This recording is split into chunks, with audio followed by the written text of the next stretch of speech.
the Red Smith Sports Award banquet.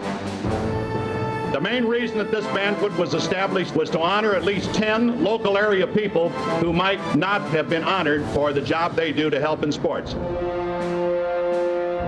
Red Smith Award, of course, goes to someone who has made some unique contributions to sport. Who has made a significant contribution to sports in the state of Wisconsin.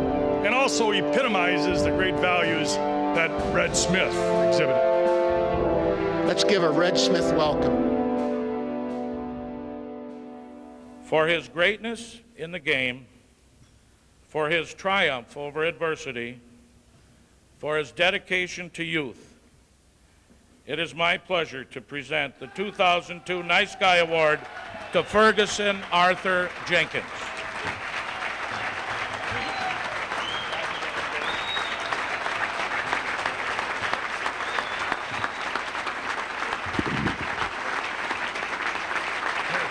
Thank you.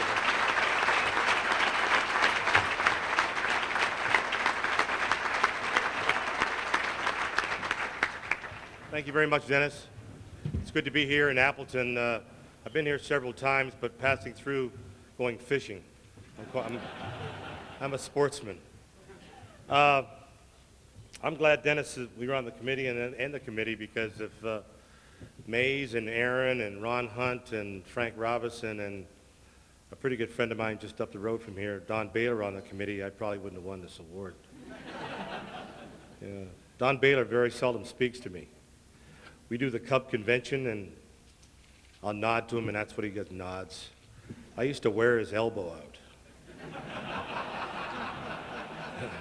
The first 3 years he was, I think, with the Angels and probably Baltimore. I hit him 11 times. So he doesn't speak too highly of me.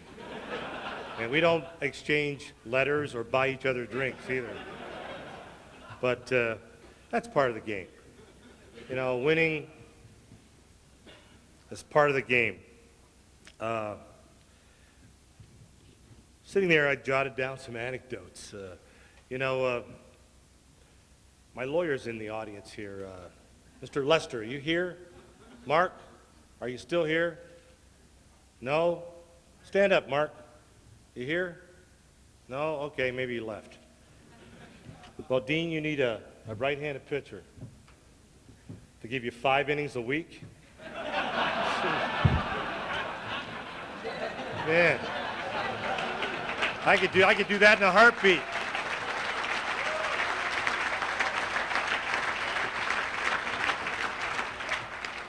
Now at 59, maybe just 3. I know there's a lot of Cub fans here. I enjoyed, thank you. I had 10 great seasons with the Chicago Cubs, playing day baseball. The best way to play the game ever is under natural sunlight, believe me. And getting up in the morning, going to the ballpark, being there at 9:45, putting on those pinstripes and playing in Wrigley Field was outstanding. You know, I got traded there from the Phillies. I'm 22, 23 years old, and really didn't know a lot about Chicago. I knew the mafia was there. And don't hang around on Cicero Avenue. So, just when I look back at pitching, playing, I had a great roommate, Ernie Banks. They used to call him Mr. Cub. Let's play two. I used to call him AM and FM. He was like a radio. You couldn't turn him off. I mean, he just talked constantly. You're on the road. You're trying to sleep. You got to play the next day. Hey, Ernie, shut up. I need to get about 7 hours sleep here, please. But that's the camaraderie that you went through with guys like Ron Santo, who you just heard just lost a leg. A bunch of us are going out there this weekend to see him. He's recouping in Phoenix. He had diabetes his whole career. Gave himself, we used to call him Superman. Every day he'd have an insulin needle and give himself a shot in the stomach and go out and get 3 hits. There was a lot of guys wanted to do that. But maybe not to put insulin in there, but you know. But Ronnie was a great individual, a great team captain, and that's what baseball needs is captains in the game, guys that dedicate themselves to to play hard day in and day out, and that's the kind of guy Ron Santo was. You know, had a great manager in Leo DeRocher, and my mother said, one day you're going to meet Simon Legree. And in 1966, I met him. He was tougher than night in jail, let me tell you. He was a tough, tough manager. I mean, if you wanted to mess up, he knew about it. Our team meetings were him talking and us listening. There wasn't anybody talking back. We had some characters on the team, Milt Pappas, Joe Pepitone, and as I said, Santo and a few other guys. And let me tell you, when Leo DeRocher took the floor, everybody had their chair into the locker room, very small locker room in Wrigley. I couldn't believe 45 football players with the Bears dressed in our same locker room. It was so small, you could turn around and bump the guy beside you. But when he had a team meeting, everybody was attentive. Nobody smoked cigarettes, nobody chewed tobacco, and very attentive. I also had another great manager, Billy Martin. Guy's 5'6", and all he wanted to do was fight. Reporters, that is, they were weak. You know, he didn't have any problem. He didn't have any problem with reporters. I seen him hustle some guys out of his office, just grab their collars and their butt and just throw them right out. And his words were, why did they come up with some stupid questions about baseball? And it's always the same. He hated reporters to ask the same question over and over again. Why aren't the Texas Rangers winning? We had a terrible ball club. You know? But, you know, you look back at a lot of things that you do in the game. Never thought I was going to be a ball player. Being from a small town in Chatham, Ontario, it's about 65, 70 miles from Detroit, 135, from Toronto. Hockey was the influence. I played against some NHL hockey players, guys that went their way and I went my way. Whitey Stapleton, Walt Kachuk. We played baseball and hockey against each other. Derek Sanderson, Chico Mackey, Pitt Martin, Mickey Gray, who ended up playing with Buffalo and also, I think, with the Montreal Canadiens. And you look back and, you know, the nice thing about being a major league player, when you go to these NHL cities, you just tell them who you are and say, hey, I was a teammate of so-and-so. Get a hold of them. Maybe I can get a free ticket for a game. You get the traveling secretary to phone when I played in Boston. Bobby Orr. Geez, okay, Bobby, it's Fergie Jenkins. Think I can get about 5 tickets tonight? And you'd get them. But that's the nice thing about it. But your sports kind of, you know, conflict. I played 3 sports. I don't think there's any 3-sport athletes in the world. Maybe, well, yeah, Dave Winfield. Played basketball, baseball, and football. Well, I played hockey, basketball, and baseball.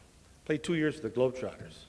I played with them 67 and 68. Played about 200 ball games. The only reason I played with them is because they never lost. You know, you get back to spring training, I tell guys, I said, man, we had a great season. I played 85 games this year, and we didn't lose a game. The crowd was happy, I was happy, you know. So that's the fun thing about playing with the Globetrotters. And, you know, when you look back at these times with Meadowlark, I see him from time to time, and Curly Neal and Jumpin' Jackie Jackson, and Pablo Robinson and Marcus Haynes. These guys just were excellent entertainers. I don't know how good they really were. They never played the NBA, but they did perform. They played night after night, matinee after matinee, and won every game. So that was the fun part of it. You know, baseball's not, you know, as serious like everybody thinks. They make a ton of money. You know, I wish I was 25 years old. Gary Matthews, don't you wish he left. Sarge left. Oh, okay. Sarge didn't want to make any money.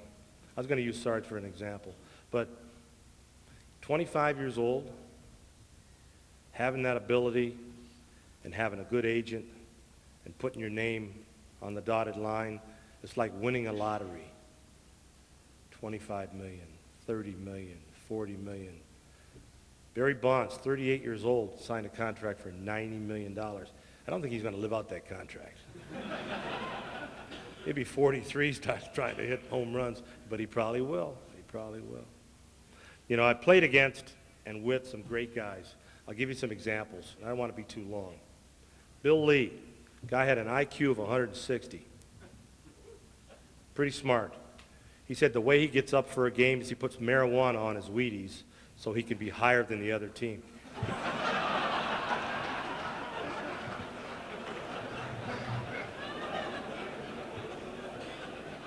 Great example. I don't know if you can go out there high and play or not. I really don't know.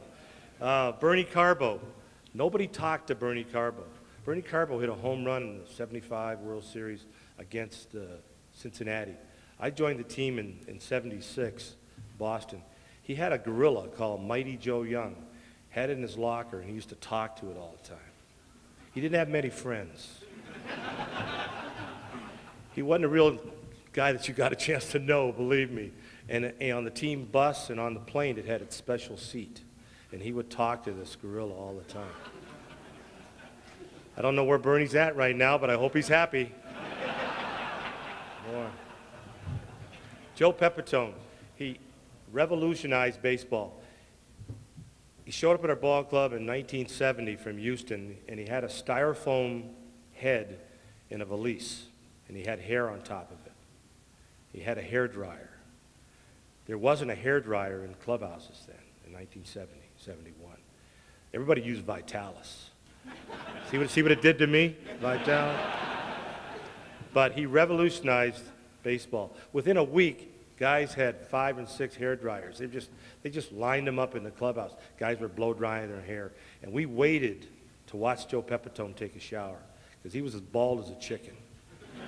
And for all you bald men, he had the best toupee money could buy, believe me. And he was quite a guy. Jim Kern. Jim Kern and I, we're buddies. We hunt a lot together. Jim Kern was a relief pitcher with the Texas Rangers. I pitched a ball game in Kansas City, and we're leaving Kansas City, going to Detroit. In Detroit, the airport is about 10 miles out of town. We got a charter flight, and I'm tired. I just got through beating Kansas City. In the back of the bus, and the guys are all just fraternizing. I fall asleep. We get, I think, to the hotel. Bus driver wakes me up, and he says, "Mr. Jenkins, everybody left." I'm at the bus terminal. $35 later, back to the Pontchartrain Hotel, and the guys are all standing there in the lobby having a big joke on Fergie Jenkins. He says, "Don't fall asleep on the team bus, because they'll let you sleep." Another joke. Sparky Lyle, great guy, pitched with the Rangers and wrote a book, The Bronx Zoo and the New York Yankees. One afternoon, we're playing an afternoon ball game in Texas, and I don't think he ate before he came to the ballpark. So he's in the ball bag in the bullpen. There's like 15 baseballs. He's trading baseballs for kids to go get hot dogs.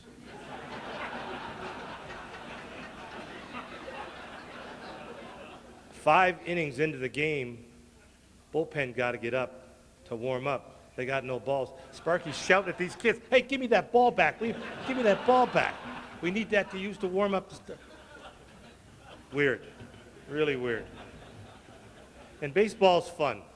My first year in the American League, Dick Stello, American League umpire, just wouldn't give me a call strike 3 on Al Kaline.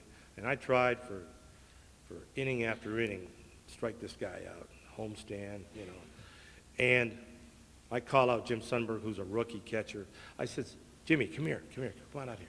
So he comes out. I said, "Just stand here in front of the mound." Umpire will come out. So he comes out. He says, "What's wrong, Jenkins?" I says, "Ray, you got to give me that pitch." And he says, "My name's not Ray." I said, "Yeah, it's Ray Charles." I said, "If you don't want to be Ray Charles, you could be Stevie Wonder too, or Jose Feliciano. But I need that pitch."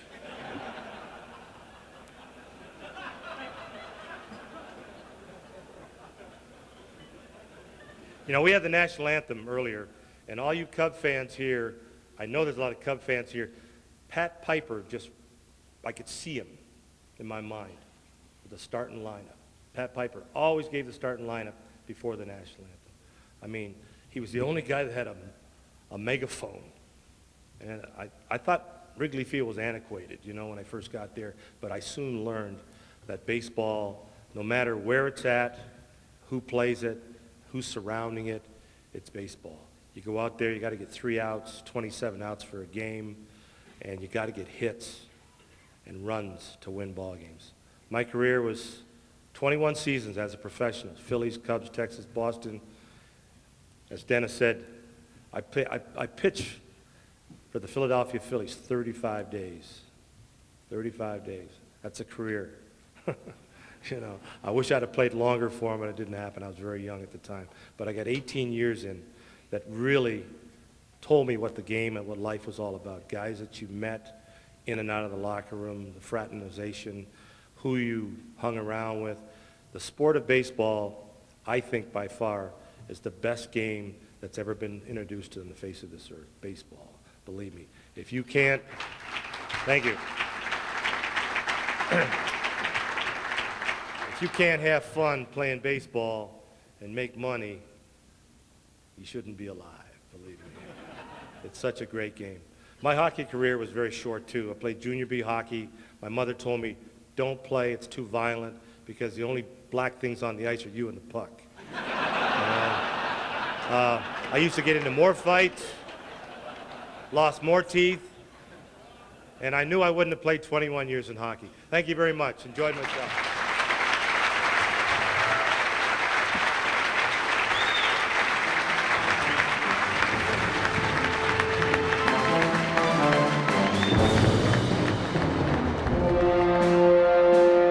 Please subscribe to this channel, give this video a thumbs up, and hit that notification bell so you get notified when we post another great episode or interview.